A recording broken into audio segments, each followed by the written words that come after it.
Bonjour, je m'appelle Naïli, je suis du REPAC, du Regroupement d'éducation populaire en action communautaire des régions de Québec et de Chaudière-Appalaches. Allô, moi c'est Élise, je suis du regroupement des groupes de femmes de la région de la Capitale-Nationale. Et nous sommes à l'initiative de cette mobilisation. Donc, aujourd'hui, le 30 novembre, on est à quelques jours de la fin de session parlementaire du 8 décembre. On est en pleine négociation, en pleine grève des secteurs publics et on est à la veille, donc, de l'adoption, d'ici quelques jours, du plus gros projet de loi en santé de l'histoire du Québec. Et ça, fort probablement sous bâillon. Aujourd'hui, le 30 novembre, c'est également l'ouverture de la COP 28 où plusieurs pays et compagnies pétrolières sont réunis pour parler de la crise climatique et on l'espère de la prendre très au sérieux. Les conséquences de la crise climatique, telles l'augmentation de l'intensité des canicules ou l'augmentation des catastrophes nécessitant des soins d'urgence, vont faire en sorte que notre système de santé sera de plus en plus sollicité. Les conséquences de la crise climatique touchent plus durement les personnes appauvries, marginalisées et celles ayant des problèmes de santé.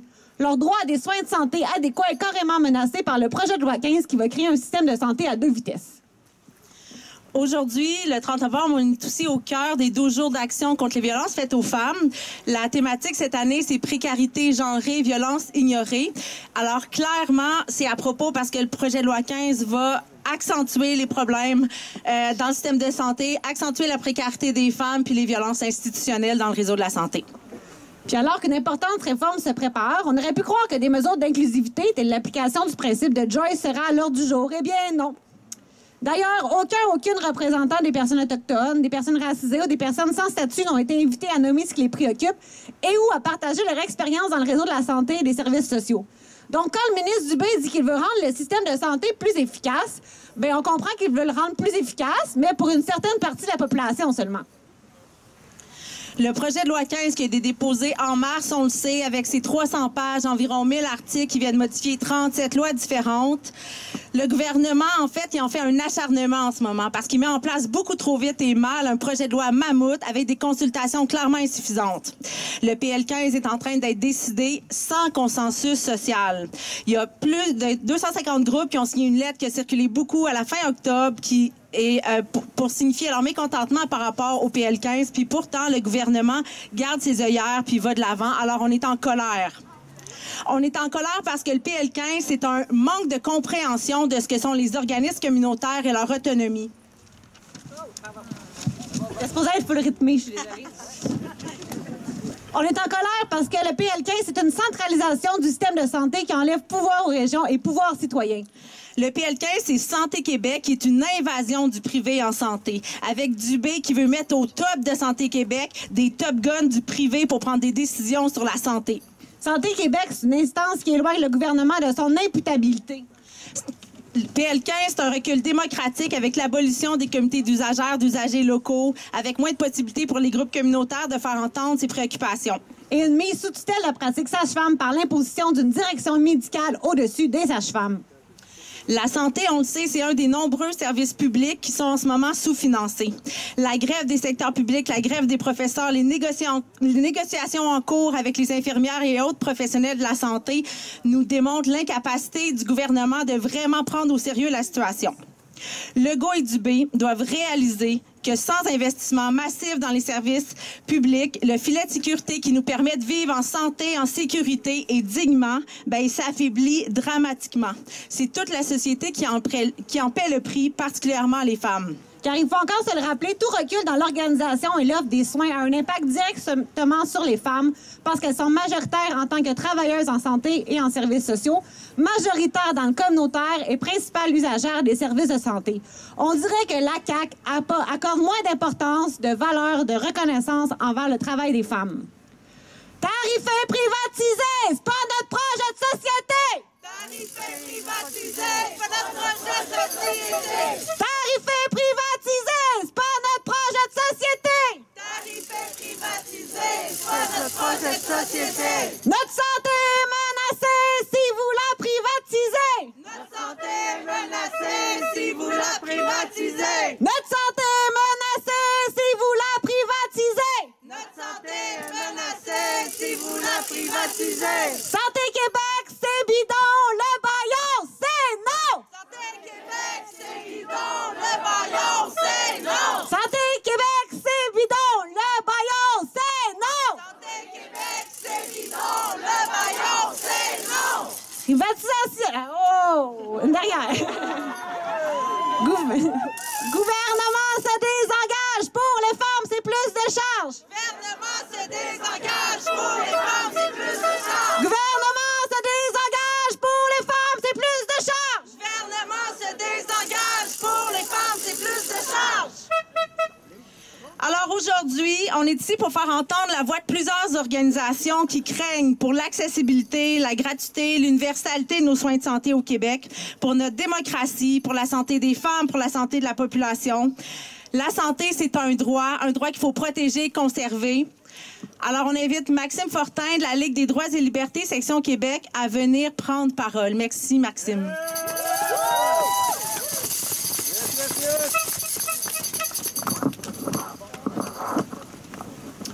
Bonjour tout le monde.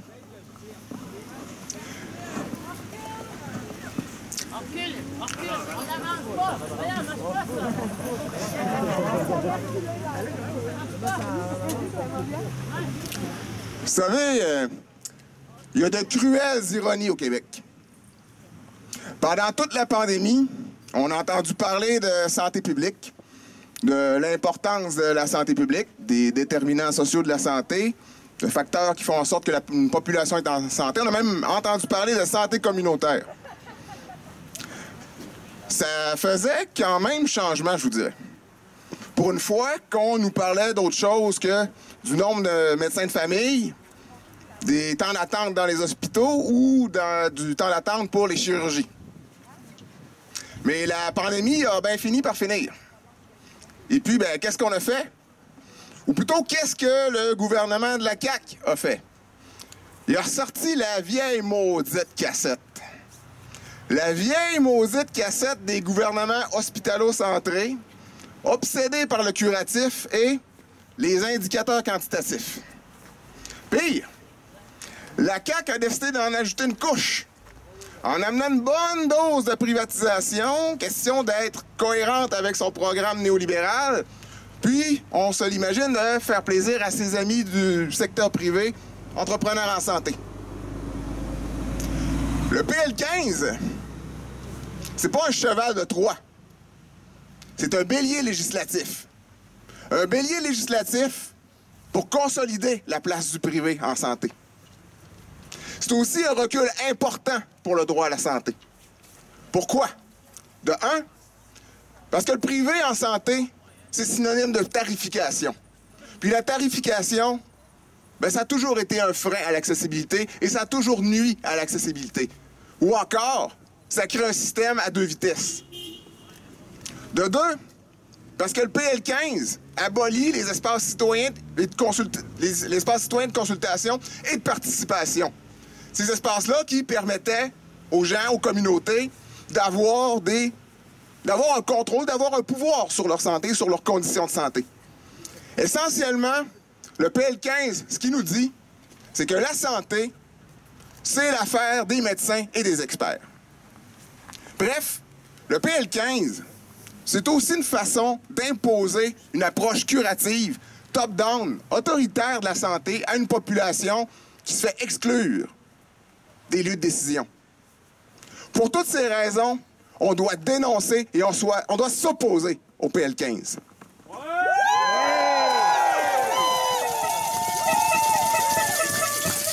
La reconnaissance du droit à la santé, ben, ça implique la reconnaissance de d'autres droits fondamentaux et ça exige la mise en place de politiques sociales en conséquence. La participation des populations à la détermination des services sociaux et des services publics, la participation de la population à leur organisation, bien, ça doit être garanti. Les CLSC, ce genre d'initiative-là au Québec, c'était dans cet esprit-là. Au Québec, pendant longtemps, on a été une forme de, je dirais, chef de file, mais en ce moment, on est vraiment en train de revenir en arrière. La participation des populations à ces instances est capitale. De plus, il faut reconnaître que le droit à la santé est indissociable de l'exercice de d'autres droits. Celui au logement, celui à l'éducation, celui au travail, à l'alimentation et, bien entendu, à un environnement sain. On ne peut pas être en santé dans un environnement pollué. C'est juste impossible. En conséquence, il est urgent que le gouvernement transforme sa vision de la santé, du système, de qu'est-ce qui amène une population à être en santé et qu'il assume ses responsabilités en termes de droits humains. Je vous remercie. Merci, Max. Prochaine prise de parole, elle sera faite par Nathalie Désiel du regroupement des aidantes et aidants naturels de Montréal et aussi trésorière de la coalition Solidarité Santé. Donc, comme elle vient de dire, je suis Nathalie Désiel, directrice du regroupement des aidantes et aidants naturels à Montréal, mais à titre de porte-parole aujourd'hui pour la coalition Solidarité Santé. La coalition existe depuis 1991. C'est un regroupement québécois composé d'organisations syndicales, communautaires, de comités de citoyens et citoyennes. Elle comprend également des groupes féministes, des personnes âgées, des personnes en situation de handicap et des personnes proches aidantes.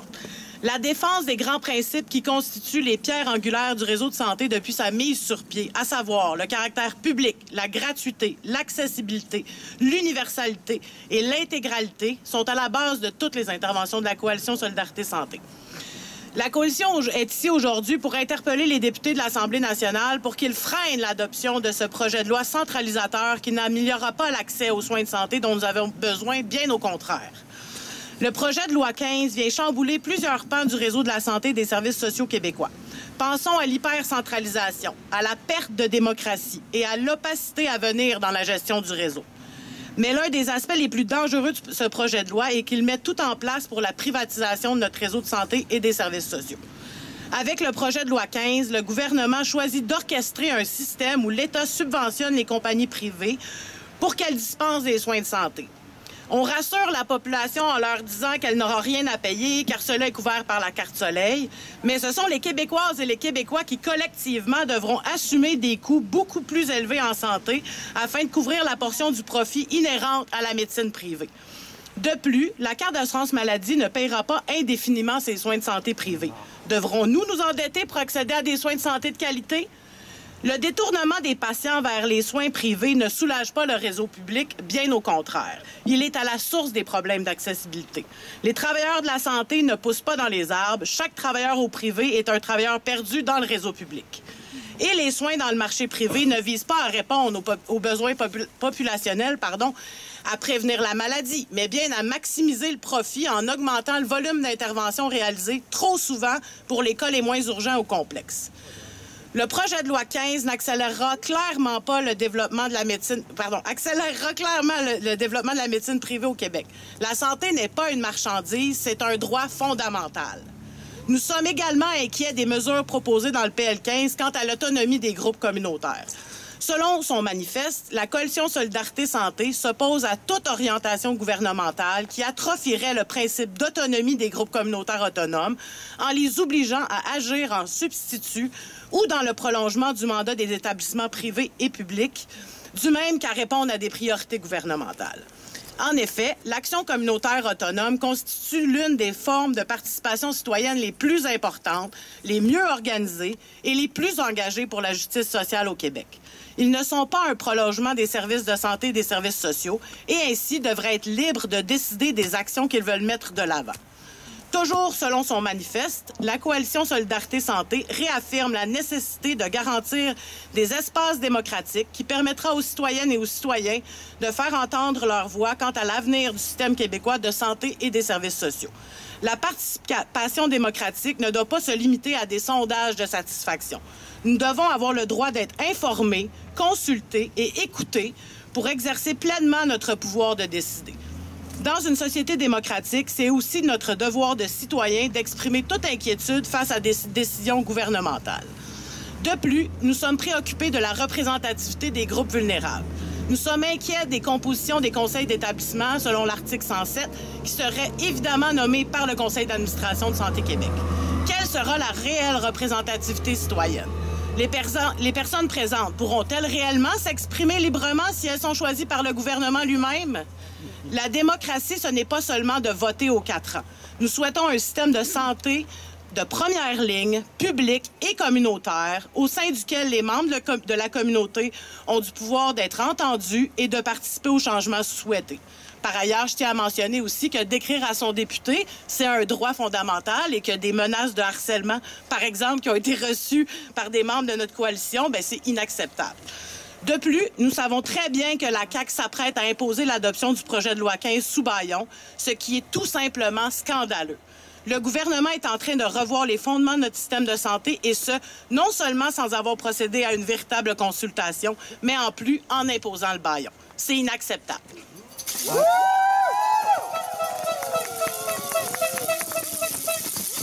Merci beaucoup, Nathalie. Merci d'être venue de Montréal aussi pour prendre parole.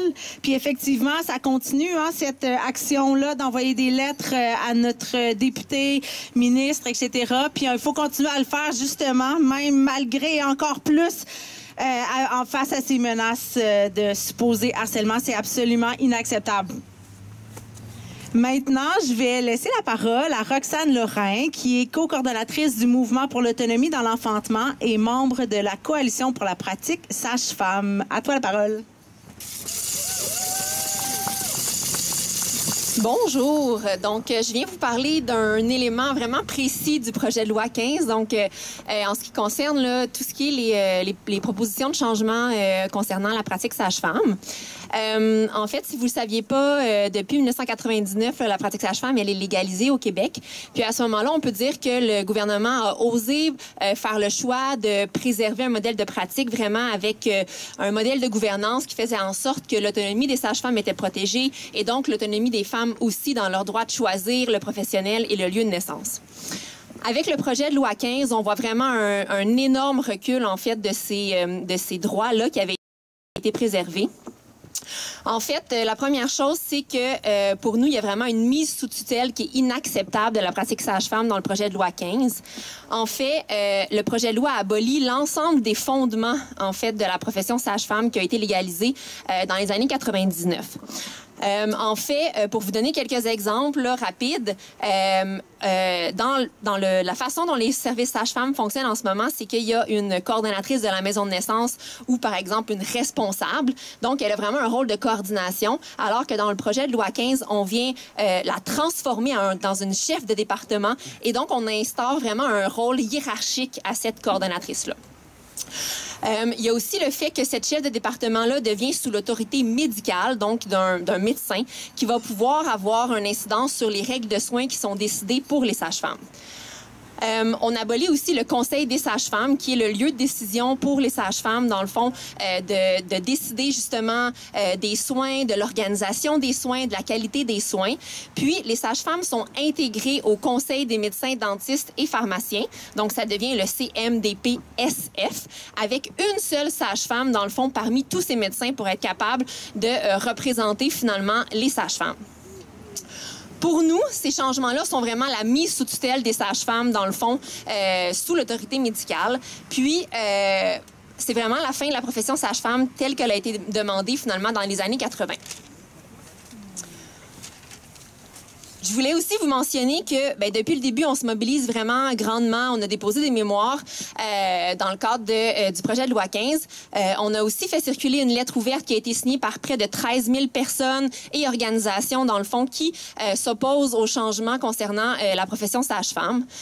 On a fait plusieurs tentatives de nommer nos demandes de changement au ministre Dubé au cabinet. Pour l'instant, c'est resté lettre morte. Donc, on est vraiment préoccupé par le fait qu'il n'y ait pas de changement à annoncer dans le cadre des modifications sur la pratique sage-femme.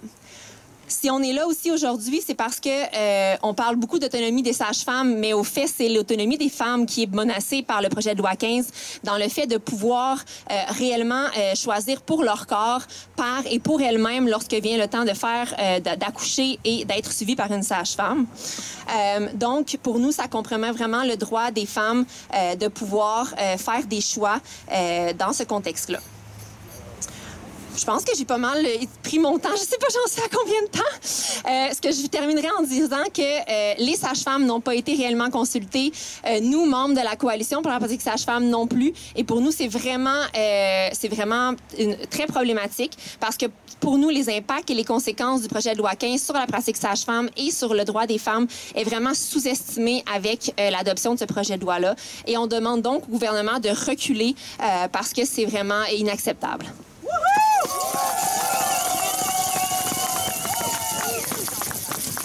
Merci, Laurent. Roxane.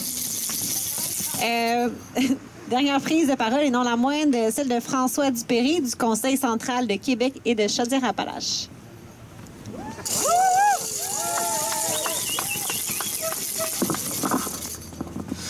Bonjour à toutes et à tous.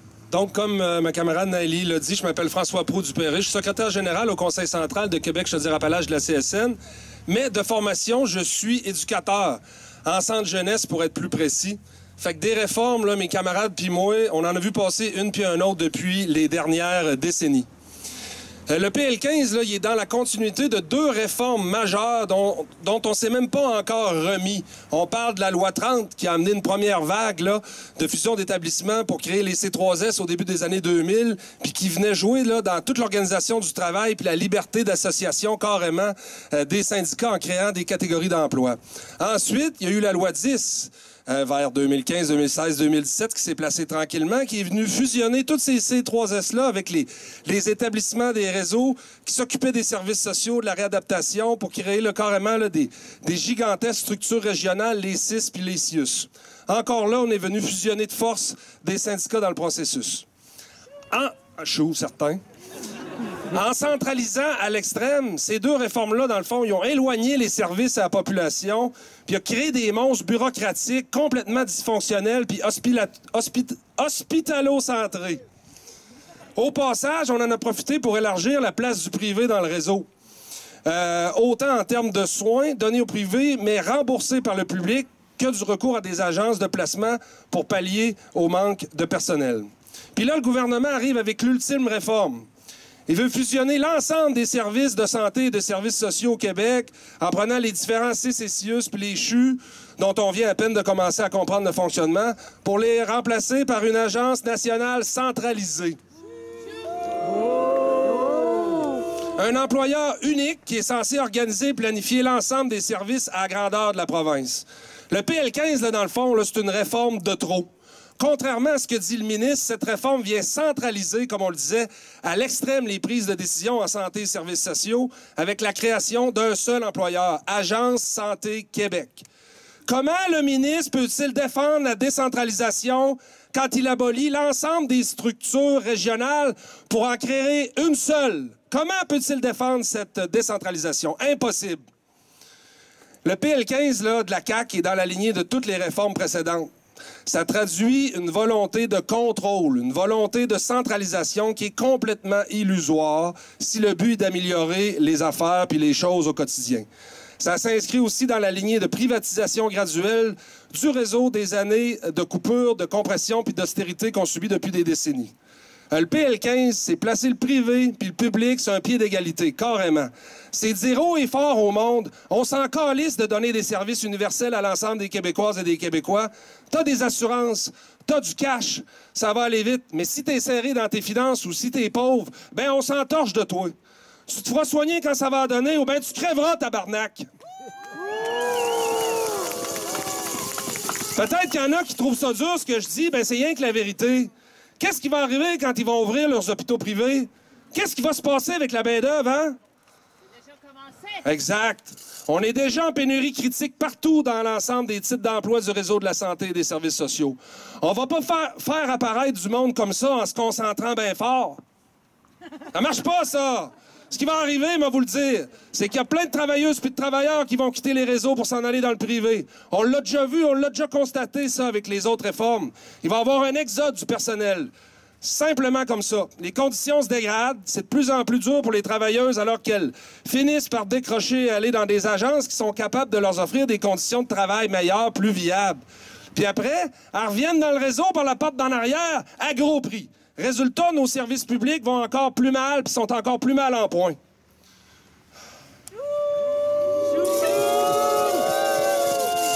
Le PL15, dans le fond, là, il était dans la tête de quelques mononcles de la CAQ. Puis là, ils ont décidé de le mettre sur papier puis de nous présenter ça comme la panacée, comme ce qu'elle allait tout régler. Loi rendant le réseau de la santé plus efficace. Bullshit!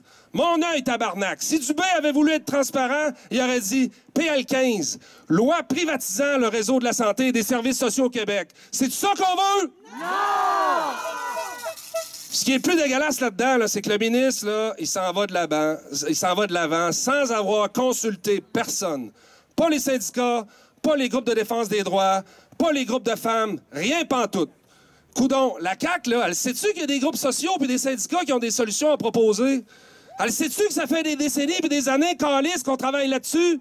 Elle sait-tu? On va le dire aussi!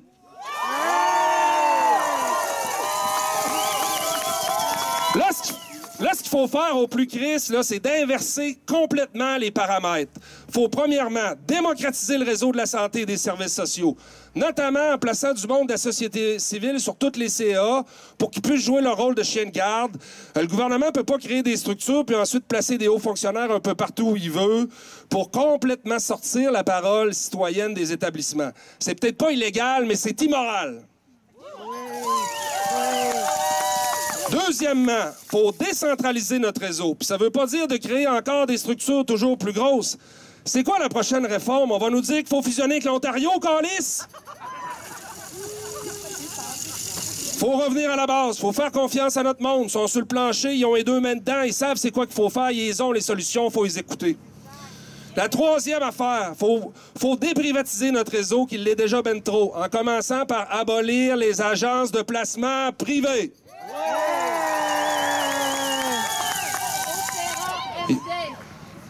Il n'y a pas une seule journée sans que les travailleuses et les travailleurs du réseau de la santé et des services sociaux quittent leur emploi parce qu'ils sont écœurés de ne pas être considérés, parce qu'ils sont tannés de ne pas être entendus, parce qu'ils sont plus capables de tenir les réseaux à bout de bras, puis qu'ils sont écœurés des réformes à Saint-Saëns, amenées chaque fois par un ministre fier pète qui pense qu'il va arriver avec la vérité infuse, mais qui, dans le fond, vient scraper notre quotidien.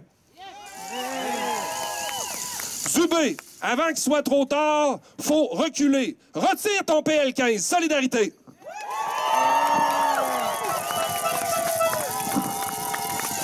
Je vous sens en colère. On va scander quelques slogans. Ça va. François nous a craqué. Arrêtez avant que ça pète. On n'en veut pas de santé Québec. Arrêtez avant que ça pète, on n'en veut pas de santé Québec. Arrêtez avant que ça pète. On n'en veut pas de santé Québec. Arrêtez avant que ça pète, on n'en veut pas de santé Québec. Notre santé est menacée si vous la privatisez. Notre santé est menacée si vous la privatisez. Notre santé est menacée si vous la privatisez. Notre santé est menacée si vous la privatisez. Aujourd'hui, dans la rue, et demain, on continue. Aujourd'hui, dans la rue, et demain, on continue. Aujourd'hui, dans la rue, et demain, on continue. Aujourd'hui, dans la rue, et demain, on continue.